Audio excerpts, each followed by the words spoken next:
Okay, welcome everyone. Been working on a new project, which is a powder trickler. So, because, well, I'm just getting sick of doing it myself. I've got the acculab sartorius scales that I've had pretty much since I started shooting. I got this one from Sinclair's, and I expect they sold a ton of them. Now, the pretty good scales, they go down to 0.02 of a grain. At the moment, with this particular test, I've got the very first unit, and in this instance, it's just a simple first draft of a board. It's a different chip to the others that I use in the bullet sorters, and yeah, different. It's a different mechanism all up. So with respect to the thrower, I've got two tubes. So I've got a small one and a large one. Apparently, one of the companies, maybe RCBS, has a patent on that. But hey, I'm not selling it commercial, so I can do what the hell I want. I think 40 mil aluminium tube. The actual capacity of this is very similar to my Lyman thrower. For testing, I'm using basically cracked wheat.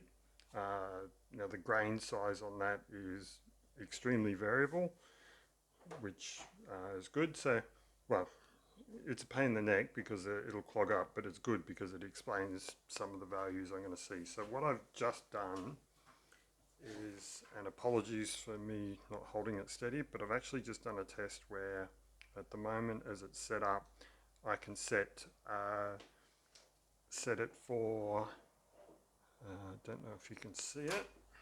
I'll actually pull it up. So we've got the time that it's actually there. So it can run for 10 seconds, 20 seconds, 30 seconds, and 40 seconds. And so I've been doing those tests.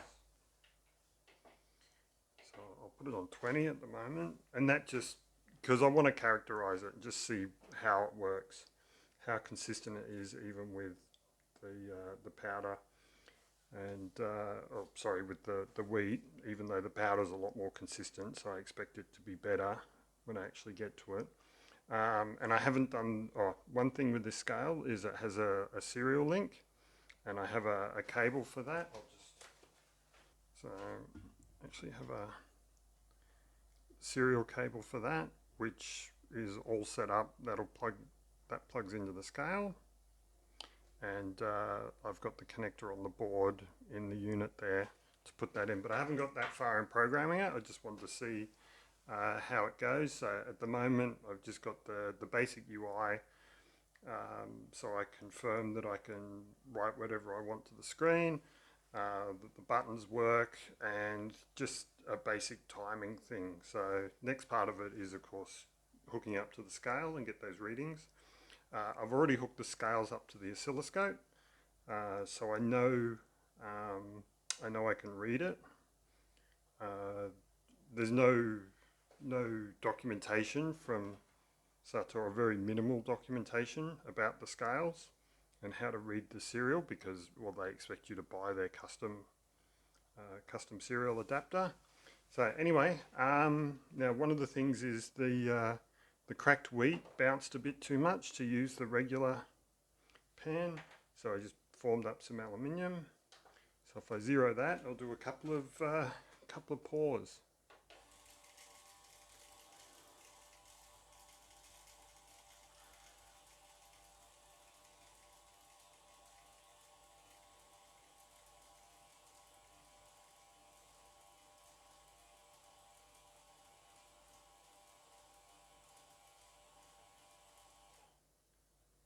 So yeah, 15.5.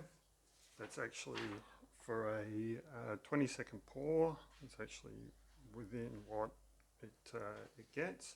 Now, one of the things I want to point.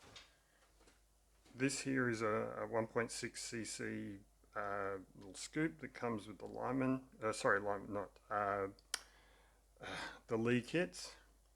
So, this is for the 223. It's not good for the powder I use, 2208 for the long range, but for hunting loads and a smaller powder, a faster powder, it's pretty good. So it's pretty much on par. You can do a safe load with it. But what I wanted to do was just show you volume wise. So I think let's see what we've got.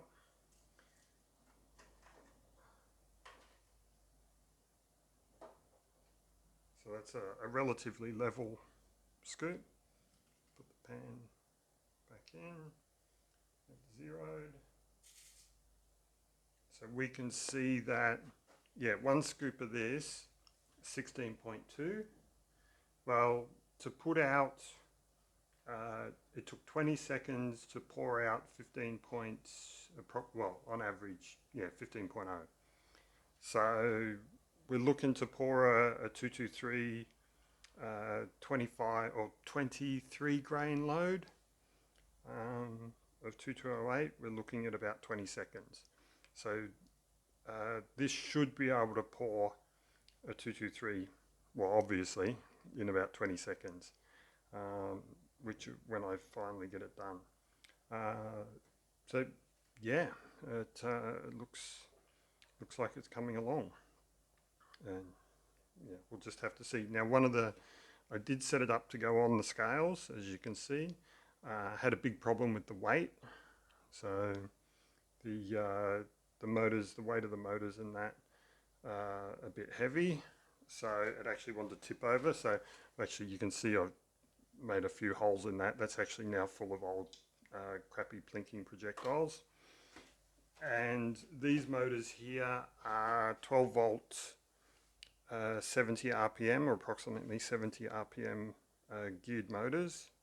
So they got quite a bit of torque. I did have a couple of instances where I think some finer grains of the cracked wheat had managed to get in around the tubes, and it just managed to burn through that without an issue, like charge push through.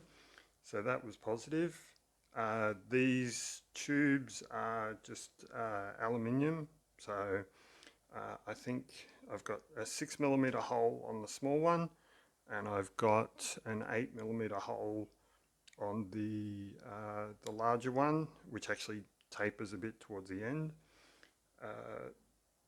Yeah, they're 10mm outer, so I machined that out of just 10mm aluminium rod, and yeah, seems to be working okay.